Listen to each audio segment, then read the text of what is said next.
The document I have here says, and this is from the mental illness warrant. I don't have the date. It was followed by whom. Okay, she's quote. She thinks everyone is out to get her.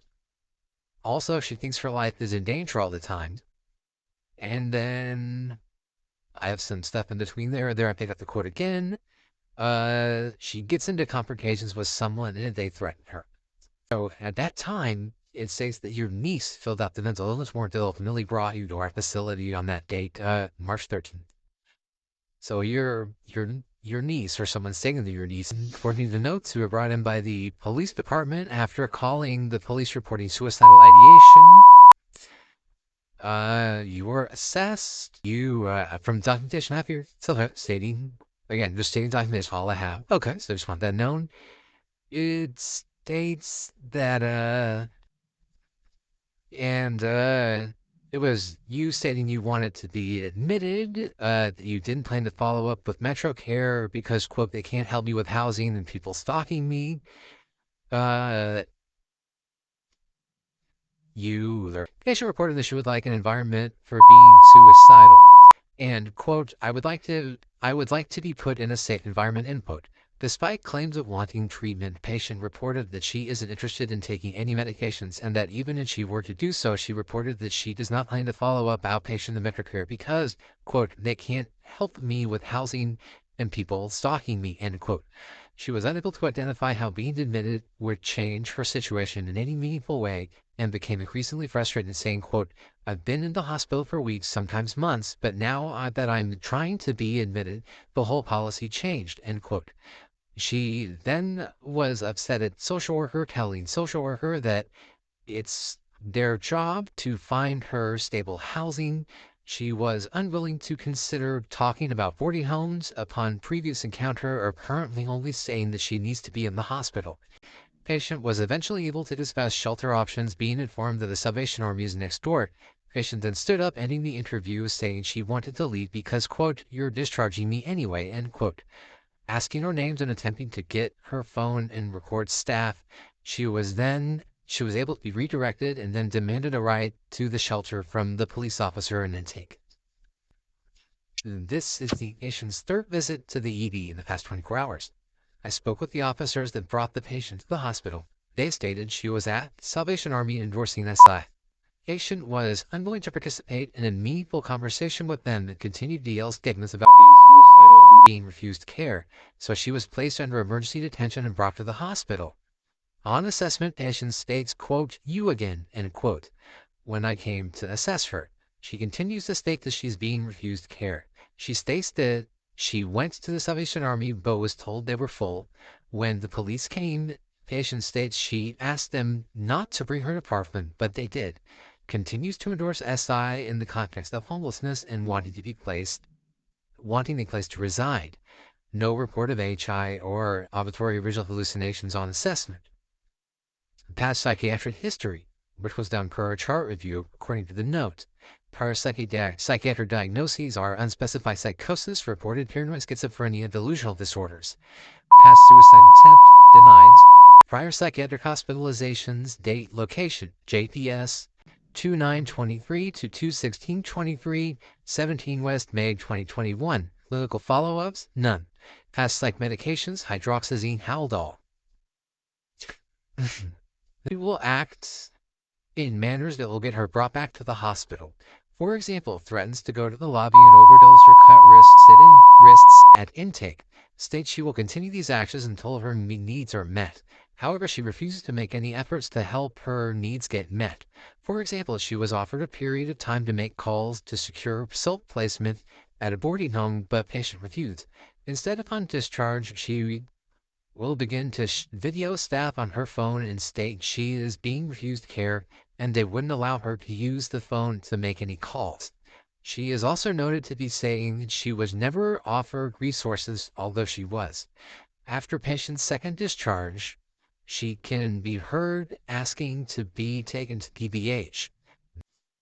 Based on patient's presentation and reported videos, patient appears to have knowledge of the system and is attempting to manipulate staff at various locations, Salvation Army, DPD, DCH, DPD, PED, to get her needs met. However, her continued future orientation with requests to be hospitalized or be given housing demonstrate that she does not wish to end her life. The only gesture she made in front of multiple staff members when she informed them she was going to do if not given what she wants. At this time, the patient does not appear to be in imminent risk of harm to self or others and is cleared from a psychiatric perspective.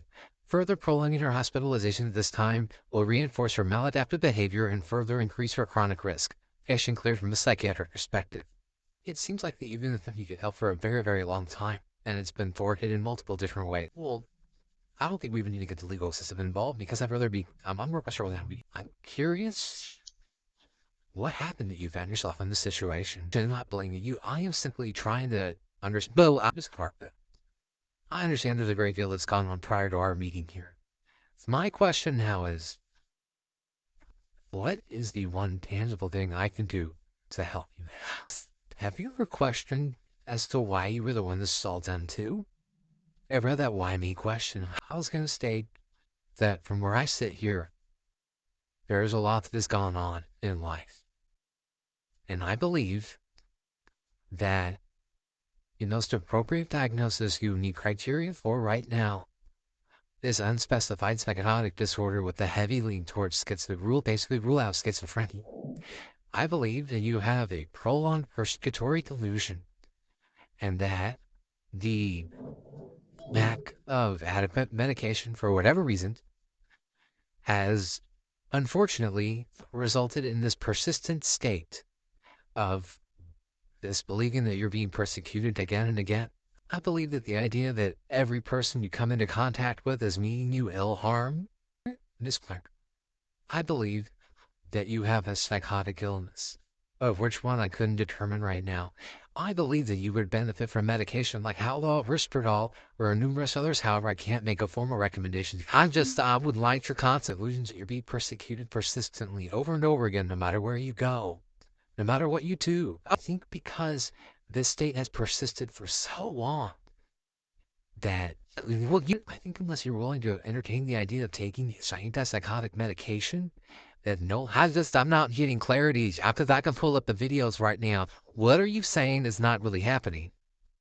I'm stating that the persistent idea that you're being persecuted is likely a delusion. Oh, man, I believe, and I really hope that you get help. However, I think the longer I kind of persist in entertaining these ideas, I'm simply exacerbating the problem. I think Just such with that no matter what I say is going to be met with skepticism. You have my YouTube channel. You're right, ma'am. I do. Oh, you're very well known in this hospital, and we've watched your YouTube channel before. I've seen them. What I see is somebody who's hurting, and someone I would hope would get help. And it doesn't appear that you're there yet, and I hope one day you are. I really do. Okay, because I think we could really help you out a whole bunch.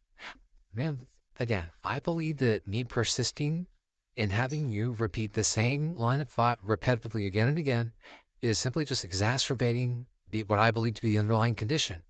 Now, I think outside of wanting to relitigate every single thing that has gone on in your life to perpetuate a pattern that I'm going to believe is, I'm getting gaslighting.